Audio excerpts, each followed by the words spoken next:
नमस्कार दोस्तों, स्वागत है मेरे चैनल में। दोस्तों आपको सबसे पहले मैं अपने पॉइंटेड वाली बात बताना चाहता हूँ। हर बार हम बिल्डिंग से रिलेटेड डिस्कसिंग करते रहते हैं। बिल्डिंग से बहुत सारी पॉइंटेड बातें हम साइट साइट विजिट पर भी डिस्कस करते रहते हैं। बिल्डिंग की कंडीशन कैसे होती है, बिल्डिंग से रिलेटेड पॉइंटेड होता है। सबसे छोटी मेन पॉइंटेड वाली बात मैं आपसे बात डिस्कसिंग ये करना चाहता हूँ। देखिए दोस्तों, जब प्लान करते हो, प्लान बनवाते हो, तो उसमें जो आप प्लान को टैली करवाते हो, सही तरह से आपको बनाते हैं कि हम किस तरह से हमने प्लान एडजस्टमेंट करना, वो सारी चीज आपकी प्लान के अंदर आ जाती है। आप सेटिस्फाई हो जाते हैं। उसके बाद सबसे मेन पॉइंटेड होता है स्ट्रक्चर। देखिए स्ट्रक्चर की इसलिए बोल रहा हूँ कि बिल्डिंग्स क्योंकि डिपेंडेंट होती है स्ट्रक्चर पर। तो बिना स्ट्रक्चर का बिल्डिंग को खड़ा होना बहुत इम्पॉसिबल वाली बात होती है। स्ट्रक्चर इंपॉर्टेंट होता है, सबसे बड़ा रोल। आप चाहे उसमें फिनिशिंग में कोई सब आइटम लगा दें, फिनिशिंग को आइटम आपका चेंज हो सकता है, लेकिन स्ट्रक्चर चेंज करना बहुत टफ वाली बात है। आप स्लैब को चेंज नहीं कर सके, कॉलम्स की कंडीशन चेंज नहीं कर सकते एक बार बनने के बाद। दोस्तों देखिए, सबसे मेन पॉइंटेड वाली बात इसलिए बताना चाहता हूँ कि बहुत सारे लोग इस चीज पर, स्ट्रक्चर पर विशेष ध्यान नहीं देते। वो सोचते हैं कि यार बिल्डिंग्स को मैं इस तरह से खड़ा खड़ा करवा देंगे, लेकिन बहुत इंपॉर्टेंट वाली बात है ये। बाद में लोगों के जो सेटलमेंट की ज्यादा सेटलमेंट वाला क्रैक्स अपलोड होते हैं, कहीं पर आपने देखा होगा बैठ जाता कॉलम्स, कई बार दीवारें बैठ जाती। तो यही कंडीशन आपको सबसे मेन पॉइंटेड होती है कि बाद में ये कंडीशन आना शुरू हो जाती है। 5 4 5 साल तो मकान अच्छी तरह से चल जाता है। 5 4 5 साल आपने देखा होगा मकान में आपको कोई प्रॉब्लम नहीं, उसके बाद धीरे धीरे आपको देखने लगा, क्योंकि उस कंडीशन में आपने प्रॉपर तरीके से बिल्डिंग्स को कास्ट नहीं किया है। कहने का मतलब होता है कि प्रॉपर तरीके से जो नॉलेज ना लेते वो उसको अपने हल्के में लिया, और वो चीज आपको आज की डेट में प्रॉब्लम खड़ी करने बैठ गई। इसीलिए विशेष ध्यान रखना पड़ता है। जब बिल्डिंग से रिलेटेड क्वांटिटी की बात करोगे तो आपको हर चीज एक एक पॉइंटेड का विशेष ध्यान रखना है।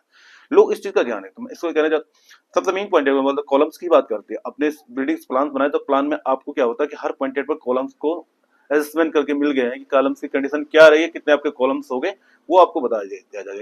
एक आर्किटेक्ट ने आपको करके स्ट्रक्चर के छोटे छोटे पॉइंटेड आपको दे दिए। अब डिपेंडेंट आप पे हो कि आप स्ट्रक्चर किस तरह का बना रहे हो। हैवी स्ट्रक्चर बनाना है, लो स्ट्रक्चर बनाना, सिंपल स्ट्रक्चर बना रहे हो, या आपको फ्रेम स्ट्रक्चर बनाना है, या आपको कंपोजिट स्ट्रक्चर बनाना, फिर लोड बेयरिंग में कौन सी कंडीशन लेनी है आपने, कि आपको लोड बेयर कौन सा सही सही पॉइंटेड पाएगा। तो सबसे मेन पॉइंट मैं आपको बताना चाहता हूँ। जैसे दोस्तों देखिए, सबसे पहले देख लीजिए कि आपको किस कौन से जोन में कंडीशन होती है, अर्थक्वेक की कंडीशन क्या है। इसमें पहले लोग क्या करते थे, विदाउट कॉलम्स के, बिना स्टील के बिल्डिंग्स में जिन्हें वो ब्रिक वर्क करके करते, तो वहां पर आपने देखा कि बहुत ज्यादा बिल्डिंग्स क्या, जब भूकंप आता है उस टाइम पर बिल्डिंग्स कोलैप्स हो जाती है, गिर जाती है। वो पूरा स्ट्रक्चर क्या होता है कि बिल्डिंग्स को क्या होता है, कहीं कहीं हार्ड, कहीं तेज अगर झटका झटका भी अगर भूकंप आ रहा है ना, तो उस कंडीशन में बिल्डिंग्स आपके नीचे नहीं गिरती है। वहां पर क्या सपोर्टिंग रोल है, स्टील क्या इतनी मजबूती से बिल्डिंग्स को जकड़े हुए रहता है कि बिल्डिंग्स को हल हिलना क्या, आपको तो बिल्डिंग को मूवमेंट दिखेगा, हल्का फुल्का बारिश वगैरह दिखने को मिलेगा, लेकिन उस कंडीशन में आपकी बिल्डिंग सब बहुत होती है। इसलिए मैं कहता हूँ कि स्ट्रक्चर को रखिए मजबूत। स्ट्रक्चर एक बार बिल्डिंग का बन गया तो उसके बाद आप बिल्डिंग्स के अंदर या आउटर में प्लास्टर के बाद कई चीजें लगा लो, एसेसरी फिनिशिंग बॉटम में जो चीज लगाना चाहो चेंजेस हो सकती है, लेकिन स्ट्रक्चर चेंज नहीं हो सकता है। बिल्डिंग्स बहुत इंपॉर्टेंट। एक आपके अगर घर बनाता है आदमी, तो उसका सपनों का घर होता है कि मैं सपनों का घर बना रहा हूँ अपना, क्योंकि आदमी की पूरी पूंजी होती है उस घर में लग जाती है। इस घर पे सही पर्सन का आप सजेस्ट कर लीजिए। आपको कॉन्ट्रेक्टर भी सही सजेस्ट करना पड़ेगा। और दूसरी भी क्या, आपको अगर नॉलेज में नहीं होता है तो आप एक कॉन्ट्रैक्टर के थ्रू ना होते हुए एक सबसे मेन पॉइंटेड है कि एक इंजीनियर्स को हायर कर लीजिए। इंजीनियर्स आपको हायर कर लोगे तो उस कंडीशन में वो आपको पूरी डिटेलिंग बताएगा। उसका बहुत बड़ा रोल होता है इंजीनियर्स, तो उससे आपको बहुत सारी हेल्प मिलेगी। वो हर चीज़ बिल्डिंग से स्ट्रक्चर से रिलेटेड, स्टील कितना लगाना है, किस क्वांटिटी में लगाना, वो आपको सजेस्ट करेगा बहुत अच्छी तरीके से। बहुत सारे लोग ये सोचते हैं कि इंजीनियर्स के वो स्टील ज़्यादा नहीं है, वो स्ट्रक्चर आपको बहुत बेहतर रहता है, क्योंकि उनका काम ही बेसिकली वो होता है कि सजेस्ट करना तरीके से। तो आप इस चीज़ को समझ लीजिए कि हमने जो भी काम करना है, ये रख लीजिए। आपको ज़्यादा एक्सपेंसिव नहीं पड़ेगा। उसका क्या है कि आप विजिट ही करवा दीजिए उनसे, ज़्यादा नहीं, कंटिन्यू आप उनसे सारा काम आप विजिट करवा लिए, विजिट पर पूछ लीजिए, प्रश्न जो पूछना उनसे पूछ लीजिए। आपको पूरे प्रॉब्लम्स, जितनी प्रॉब्लम्स होगी, प्रॉब्लम्स क्या होगी आपकी क्लियर हो जाएगी। दोस्तों बहुत बार लोगों की ये प्रॉब्लम देखने को मिलती है। स्ट्रक्चर बनते हैं लेकिन स्ट्रक्चर में प्रॉब्लम आनी शुरू हो जाती है।